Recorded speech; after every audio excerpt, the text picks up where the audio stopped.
I was never the loudest voice in the room, but I was always the one who remembered everything. They stole my idea. Now I sit in the chair they thought I'd never touch. My name is Claire Bennett, and if you'd met me 3 years ago, you would have written me off the same way everyone else did. Quiet, diligent, invisible. The kind of woman who shows up to work early, leaves late, and never raises her voice in a meeting. The kind who blends into the background while others steal the spotlight.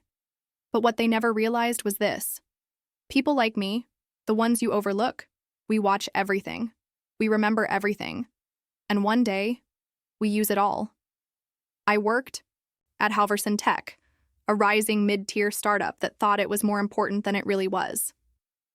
We made optimization software for logistics firms, not sexy, not flashy, but I was good at it.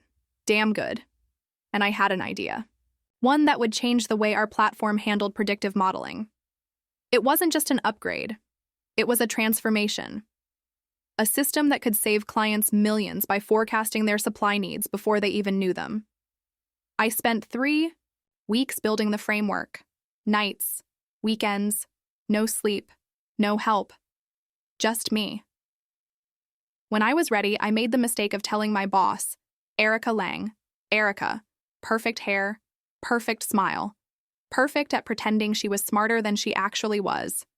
She looked me dead in the eye and said, "This is really promising, Claire. Let's workshop it together before presenting to the execs." Foolishly, I smiled, grateful, relieved. I thought this was it, the moment I'd finally get to step out of the shadows. But that Monday morning, the executive briefing slid onto my calendar, and my name wasn't on it. Hers was. I stood outside, the glass wall of the conference room, and watched her pitch my idea. Same diagrams, same terminology, same damn code snippets I'd written. She wrapped it all in her usual sugar-coated delivery, slick, charming, confident. The board ate it up. By Friday, she was promoted to Director of Product Innovation. A new office, a salary bump, stock options. And me? I got a curt thank you, in passing. Something about being part of the inspiration behind her leadership vision. That night, I went home and stared at my reflection in the bathroom mirror. I wasn't angry, not the way you'd expect. I was awake. Because for the first time, I saw her, really saw her, and realized what she was. A climber, a fraud, a woman who would step on anyone to reach the next rung. And I knew. She'd just stepped on the wrong one. I didn't. Quit. Didn't raise a fuss. I played the role she expected, silent, humble, supportive. But inside, I was rewriting everything. I started documenting her, not just the way she stole ideas, but the cracks in her shiny exterior. The shortcuts, the bad calls, the moments where her mask slipped when no one else was paying attention. And meanwhile, I began building something new, off the grid, off the company servers, completely mine. Because here's the thing she didn't understand about ideas. Anyone can steal a blueprint, but if they don't know where the weak spots are, it'll all fall apart in their hands. And I'd made sure of that. The idea she pitched, the one that got her the promotion, it wasn't finished. It worked. Mostly. Until it didn't. And I'd embedded just enough complexity in the system that only I could see where the threads were fraying. I watched quietly over the next few months as her vision was implemented. And slowly, like rot beneath a glossy floor, it started to crumble. Client complaints ticked upward. Performance issues emerged, delays, data loss, user frustration, all pointing back to her innovation. She tried to cover it. Blame the engineers, blame the implementation team, but she couldn't fix it. Because she didn't understand it. And the people above her, they were starting to notice. Meanwhile, I kept feeding the fire. Casual suggestions in meetings that subtly highlighted the issues. Anonymous reports to internal QA. Whispers to a trusted analyst or two. All it took was a little nudge, and the cracks became headlines in every internal meeting. I wasn't just watching her fall. I was guiding her descent. Then came the moment I'd been waiting for. A private one-on-one with the CTO. He asked me plainly, "Claire, Off the record, do you know what's wrong with Erica's system? I looked him in the eye and said, yes, and I know how to fix it. That night I didn't sleep. Not because I was nervous, because I was ready. For the first time in my career, I wasn't the overlooked girl in the corner. I was the woman holding the match. And tomorrow, I'd light the fire that burned her fake kingdom to the ground. When I walked into the CTO's office the next morning, I didn't bring notes. I didn't bring a slideshow or a proposal deck. I brought truth. The system's failing because it was never designed to scale the way Erica claimed, I said. She took a proof of concept and presented it as a finished product. He leaned back in his chair. No surprise on his face, just resignation. He knew. They all knew. But they'd bet on her anyway. Because she looked the part. Because she played the game. And because I never did. Can you fix it? He asked. Yes, I said. But not quietly. He raised an eyebrow. What do you mean? I mean, it'll require pulling the system offline, restructuring core architecture, rewriting over a third of the codebase, and explaining to every major client why we sold them a lie. He nodded slowly. And you're willing to take that on? I looked him in the eye. I'm willing to fix your mess, but I won't do it from the shadows. There was a pause. One of those long, loaded silences where you can practically hear careers shifting in the background. Done, he said. It's yours. And just like that, the blueprint she'd stolen became the foundation of her downfall. I didn't just fix the system. I rebuilt it. Better, smarter, cleaner. Every bug I'd let fester under her name was gone in weeks. Every complaint was addressed. Every angry client soothed. And every internal update, every improvement, every breakthrough had my name on it. No more hiding, no more silence. This time, I was the face of the success. And Erica? She unraveled. It started with the meetings. She'd show up late, disheveled, less polished, like the cracks were showing and she no longer had the energy to hide them. Then came the errors, sloppy. Oversights, missed deadlines, tone-deaf decisions. She knew what was coming. She could feel it. And she was panicking. I watched her cling to relevance like a woman clinging to a sinking ship. But the water was already at her neck. I didn't have to say a word. The data spoke for me. The board reviewed quarterly performance and saw the sharp drop right under her leadership. They reviewed my reports, my fixes, my improvements, and saw the rise. They started coming to me directly, asking questions, requesting input. I became the person they turned to when they wanted results. She became a formality, a figurehead, a mistake. 3 months after I took over the system, I was asked to present at the annual Stakeholder Summit. It was the biggest internal event of the year. Erica wasn't even invited to speak. I stood on stage in a sleek black suit, spotlight on me, hundreds of eyes watching. I told them the story, strategically framed, of course. I didn't say she stole it. I said, the original model lacked proper testing. I didn't say I was erased. I said, our team has made significant improvements since the initial launch. But everyone in that room knew. And when I stepped off stage to a standing ovation, I knew too. The next morning, Erica was gone. Quiet resignation. No farewell email, no goodbye party, just an empty office and a forwarded inbox.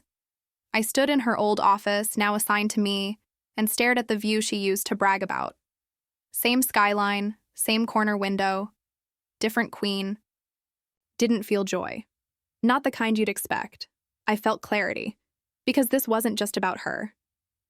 It was about every Erica I'd ever worked under, every boss who took credit, every colleague who talked over me, every executive who assumed silence meant weakness.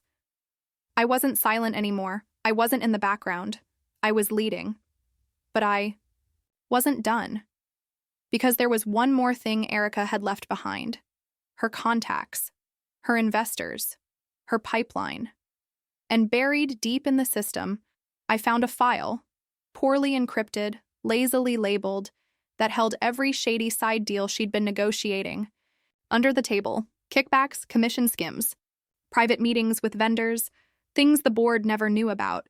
Things that, if exposed, would not only bury her reputation permanently, but also give me the leverage I needed to reshape the company from the inside out. I sat there for a long time, fingers hovering over the keyboard. I could delete it, walk away clean, let the past be the past, or I could use it, not to destroy her. She'd already done that to herself, but to make sure that no one like her ever climbed to power again. I closed the laptop, picked up my phone, and scheduled a meeting with the CFO. If I was going to lead this company, I wasn't going to inherit its corruption. I was going to burn it out, down to the last blueprint. The first thing I did after taking over wasn't fire anyone. That's what everyone expected, a bloodbath, a purge. But revenge, real revenge, isn't about theatrics. It's about reconstruction, about turning a kingdom built on favoritism, fear, and fraud into something no one could tear down again. So I started quietly. I went through every department, every team, every thread of the company Erica had left behind. I didn't look for who was loyal. I looked for who was competent, who had been ignored, just like me, who had watched in silence, just like me. And then I gave them space to rise. No politics, no backdoor deals, just results. The shift was instant. Meetings changed. Voices that used to be silenced spoke up. Ideas flowed, raw, sharp, brilliant. Not all of them were right, but for the first time, people weren't afraid to try. And the ones who still clung to Erica's way of doing things, the ones who thought they could charm or manipulate their way back into relevance, they exposed themselves fast. I didn't yell, I didn't threaten. I simply let their incompetence shine, and the team did the rest. Nobody wants to be dragged down by dead weight when they've tasted momentum. By the end of Q1, turnover had cleaned up most of the rot for me. I instituted transparency reports. Real ones, not the sanitized nonsense the company used to publish. Weekly updates, departmental scorecards, anonymous feedback channels where even interns could report unethical behavior without fear. Some people said it was overkill. I smiled. Let them say it. Let them be uncomfortable. They were supposed to be. Comfort was what let the corruption settle in the first place. Then came the hard part. The board. Old, rich, used to nodding along. To whoever had the strongest buzzwords. They'd backed Erica because she looked like them, talked like them, sold dreams they understood. I wasn't that. I didn't soften my voice. I didn't pad my slides. I told them exactly what I was doing, why I was doing it, and what would happen if they got in the way. You can keep pretending we're a company with potential, I said, or you can let me turn it into a company with power. Most of them folded. A few pushed back. Those few were gone within months. Strategic buyouts, quiet exits. I didn't celebrate. I just kept moving. By mid-year, the numbers spoke louder than I ever could. Profit margins up, client retention doubled. 2 major competitors tried to copy our internal system, and failed, because they didn't understand what we were really doing.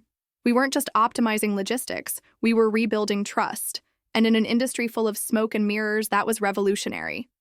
But the real satisfaction? It came the day I received an email from one of Erica's former investors. The subject line read, "We'd love to schedule time with Ms. Lang." Except it wasn't sent to her, it was forwarded to me. "Her contact seems out of date. Are you able to connect us?" I replied with one sentence. She no longer represents this company. No bitterness, no gloating, just fact. A week later, I sat in a room with those same investors. They asked the usual questions. Where do you see the company in 5 years? What are your plans for international expansion? But one of them, the oldest, the sharpest, leaned forward and asked something different. "Tell me," he said, "how did someone like you come to run a company like this?" I met his gaze, steady and unblinking. "Because someone like her thought I never would." He smiled. He didn't ask anything else. That night, I stood alone in the office, my office, looking out over the skyline, the same one Erica used to post about, the one she thought she owned. And I thought about all the times I'd swallowed my voice. All the times I let people talk over me, take credit for me, step on me, never again. This wasn't her kingdom anymore. These were my rules now, and anyone who couldn't play by them was already gone. They say power changes people. I disagree. Power doesn't change you. It reveals you. And once I had it, once the company was truly mine, I didn't become someone else. I became who I was always meant to be. I didn't hide behind job titles. I didn't soften my voice in board meetings. I didn't pretend I wasn't the smartest person in the room. I made decisions fast, spoke plainly, rewarded merit, punished dishonesty, and people adjusted, quickly. No one wanted to be the next. Erica Lang, the office culture shifted. Gone were the fake smiles and behind-the-back alliances. People spoke directly. We argued, we built, we executed. And for the first time in the company's history, we weren't playing catch-up. We were setting the pace. Our competitors noticed. At first, they underestimated us, thought our success was a fluke. Some even mocked me in industry press, anonymous quotes, snide remarks about overcorrecting and fear-driven management. I ignored them, because while they talked, I moved. We launched a new feature 6 weeks ahead of schedule. Then a partnership with a European distributor that tripled our market share overnight. Every month, I made another move. Every quarter, we broke another ceiling. Investors stopped questioning my leadership. They started asking how they could get more of it. But success attracts enemies. And not all of them wear name badges. It started with whispers, a leaked memo, a blog post hinting at toxic transparency inside our walls. Then came the anonymous tip to a journalist, someone accusing me of using internal surveillance to control staff. The story didn't stick, but it was the first shot. I didn't need a detective to figure out where it came from. One of Erica's old allies, a consultant she'd been grooming as her insurance policy before she left. He'd been quiet, too quiet. And now he was stirring the pot from the outside, hoping I'd slip. I didn't. I called him, set a meeting, made him sit across from me while I laid out every invoice, every NDA violation, every bit of data I'd compiled since taking over. He tried to smile. "You're good," he said. I smiled back. "No," I replied. "I'm better." He withdrew the article, publicly apologized for the misunderstanding, and I never heard from him again. But the damage wasn't the point. The attempt was. And it reminded me. Once you sit on the throne, you don't get to relax. You get to defend it. So I made changes. Quiet ones. I replaced our external PR firm with one of my choosing, a team known for handling high-risk narratives. I hired a former investigative journalist to run internal comms. I revamped the security structure around our data workflows. Not because I was afraid, because I was preparing. The company was growing fast, too fast for some. People outside wanted a piece, others wanted to see it fall.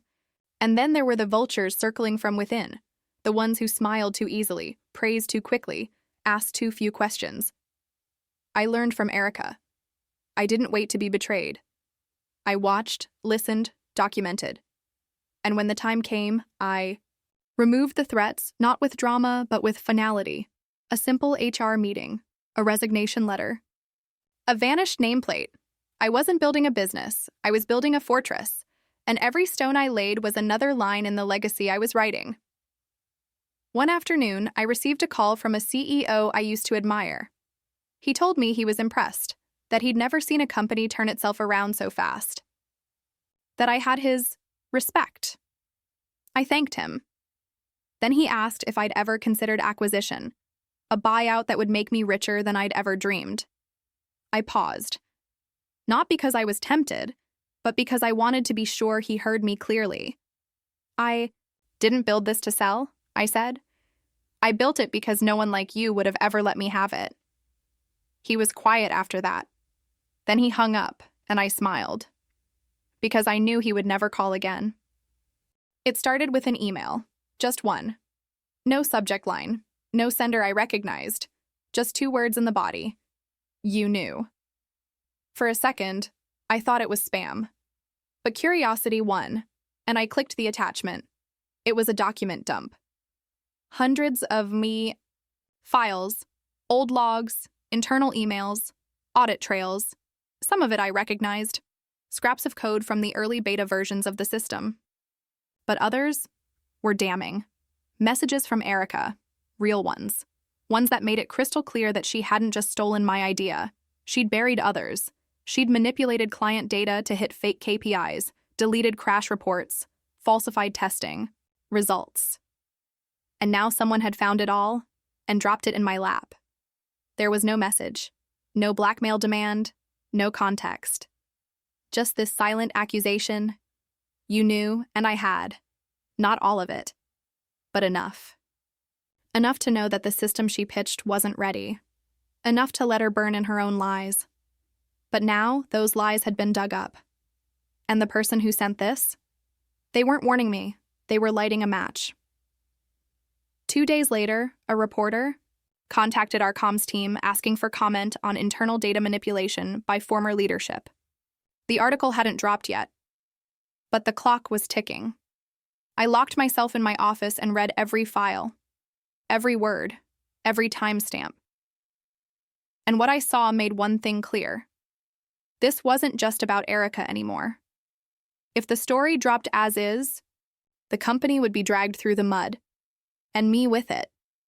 Even if I hadn't done what she did, I'd benefited from it, profited from it, risen through its ashes. The board would panic, investors would flee, clients would demand audits, everything.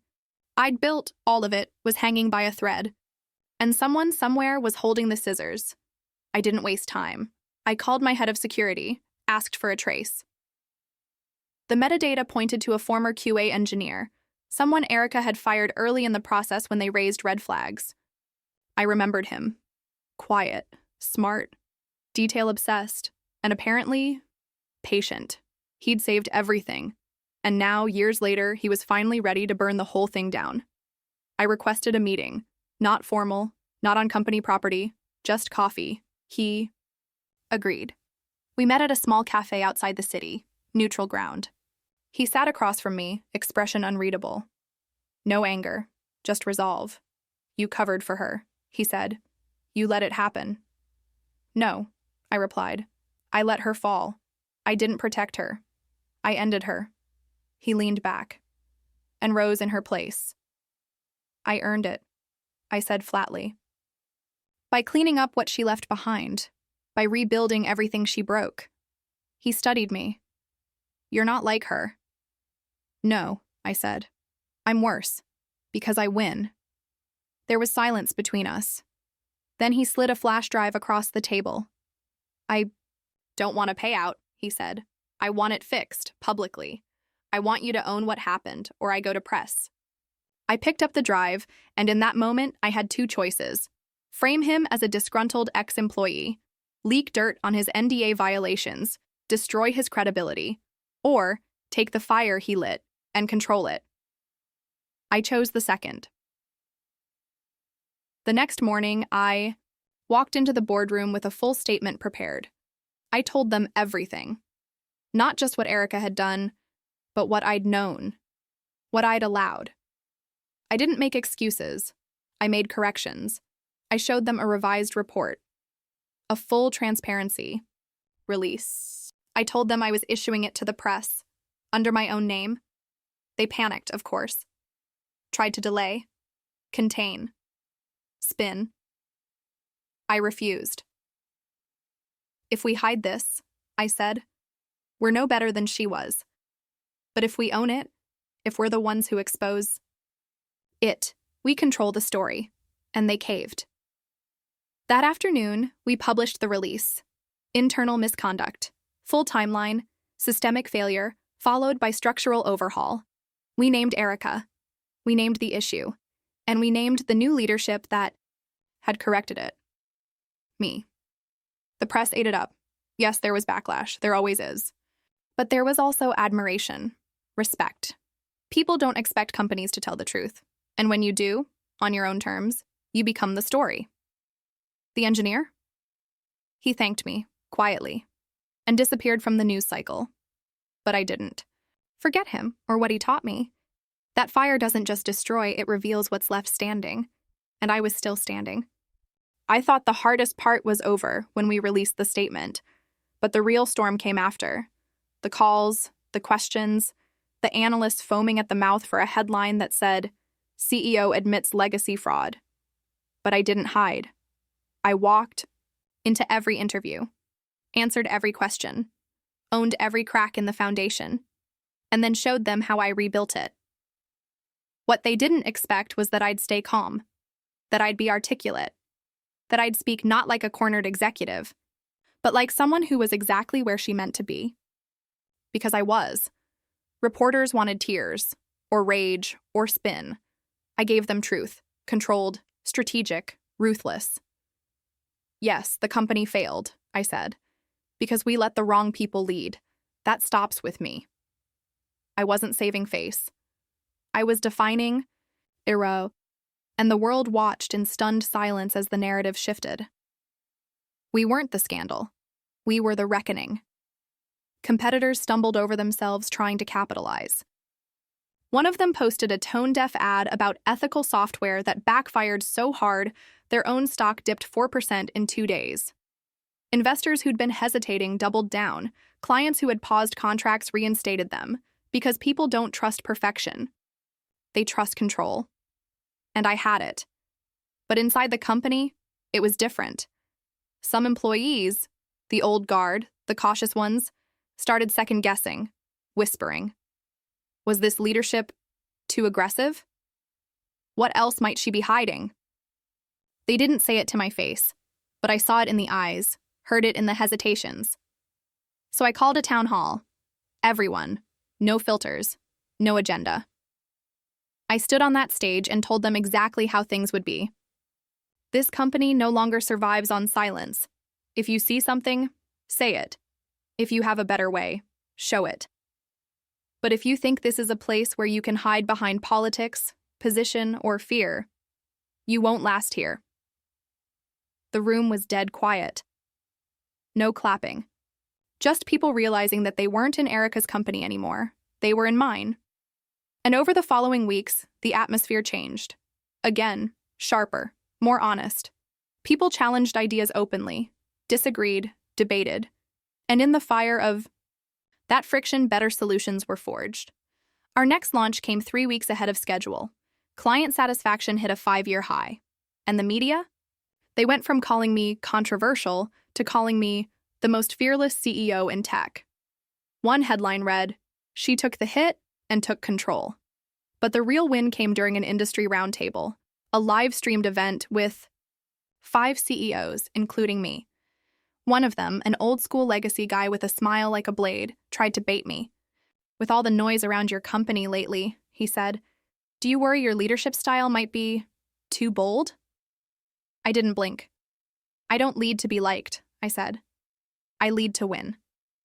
And unlike some of my peers, I don't confuse silence with strength. The comment went viral. Overnight, my inbox was flooded. Requests to speak, to consult, to lead coalitions, to advise on policy. What they didn't expect was that I wasn't trying to restore a reputation. I was building a bigger one. 1 week later, I received a private invitation, a closed-door roundtable with federal regulators and tech policy leaders. No cameras, no press, just influence. Real influence. The kind of seat Erica had always chased. And now it was offered to me. Not because I begged for it, because I proved I could handle fire. I showed up in a black suit. No entourage, no scripted speech, just presence. The room went quiet when I entered. I sat, I listened. I spoke when it mattered, and when the session ended, a high-ranking official pulled me aside. "You don't flinch," he said. I looked him in the eye. "I don't have the luxury to." He nodded. "We'll be in touch." That night, I returned to the office long after everyone had gone. The city was quiet. The lights below flickered like a circuit board waiting for instruction. I walked into the executive wing, once Erica's domain, now completely mine. No portraits, no plaques, just the hum of forward motion. I stood by the window and thought of everything I'd survived. The betrayal, the theft, the silence, the scandal, and now, the spotlight. What they didn't expect was that I would outlast all of it. But I had, and I wasn't done. Because the thing about playing by your own rules is that no one can take the game from you. The thing about power is, it doesn't knock. It doesn't ask permission. It simply waits to see who's bold enough to take it. And I took it, piece by piece, year by year, until there was nothing left of the old system. Only me. I wasn't just the CEO anymore. I was the benchmark, the cautionary tale, the blueprint. At conferences, people didn't whisper about Erica Lang anymore. They whispered about me, about how I survived, how I turned the company around, how I played the long game and won it without mercy. But I didn't do it for recognition. I did it for control. And now, I had it. All of it. Our revenue tripled. Our expansion hit 5 continents. Competitors tried to copy our transparency model and failed because they didn't understand that transparency isn't just a policy, it's a weapon, and I wielded it better than anyone. Internal dissent was non-existent, not out of fear, out of alignment. People didn't follow me because they had to. They followed because I delivered. When clients called, they asked for me by name. When regulators debated policy, they invited me into the room. When journalists wrote exposés, they ran it by my team first. Not for approval, but because they knew I'd have a quote that would end the conversation. And then, one afternoon, my assistant walked in and said, "You've been invited to speak at the World Innovation Forum." It was the kind of stage Erica used to dream about. I smiled. Tell them yes. The event was massive. 3,000 people in the room, tens of thousands watching online, leaders, founders, billionaires, the kind of crowd that used to ignore me completely. I stepped onto the stage in silence. No notes, no teleprompter. Just me. The screen behind me lit up with my name. No title, no company logo, just Claire Bennett. And I began. "I wasn't supposed to be here," I said. "People like me don't get invited to rooms like this. We get passed over, talked over, stolen from, replaced, forgotten." Pause. But when they buried me, they forgot one thing. I looked at the crowd. Let the weight of it settle. I was the seed. Silence. Then thunderous applause. After the talk, I didn't attend the after party. I didn't network. I didn't take photos. I returned to my hotel suite high above the city and watched the replay from the balcony. Muted, glowing on the screen. My words. My face. My moment, but even as I stood there, calm, untouchable, I felt the one thing they could never take from me. Clarity. They say power corrupts. Maybe it does, but only if you let it. Me, I used it to break every glass ceiling, to erase every name that once dismissed me, to prove once and for all that the game had never been fair. But that didn't mean I couldn't win it. I thought about Erica, about how far I'd come, and I didn't feel hatred. I didn't even feel satisfaction. I felt distance. She was a chapter I'd already closed. I was writing volumes now. A few weeks later, a junior analyst stopped me in the hallway, nervous, eyes wide. She asked how I'd done it, how I'd gone from invisible to unshakable. I smiled and said, "They saw me as a pawn. I saw myself as the player." She laughed nervously, not sure if I was serious. I was. That night, I walked through the office, alone, floor by floor. I touched the desks, the walls, the glass conference rooms that once boxed me in, and I realized something. This throne wasn't just mine. It was built from every no I'd ever been told, every idea dismissed, every voice stolen, every door slammed in my face, and now I didn't need to knock. I built the doors. I decided who walked through them. I decided who never got the chance. They called me replaceable. Now I'm the reason the company's irreplaceable. They said I'd burn out. I burned everything down and built something stronger from the ashes. They thought I'd vanish. Instead, I became the one thing they could never ignore. And this time, the crown doesn't fall. Because the throne is mine forever. They buried me because I was quiet. They laughed because I walked away. But they didn't see what I was building in the dark. Now they answer to me. And this throne, it's mine. Permanently.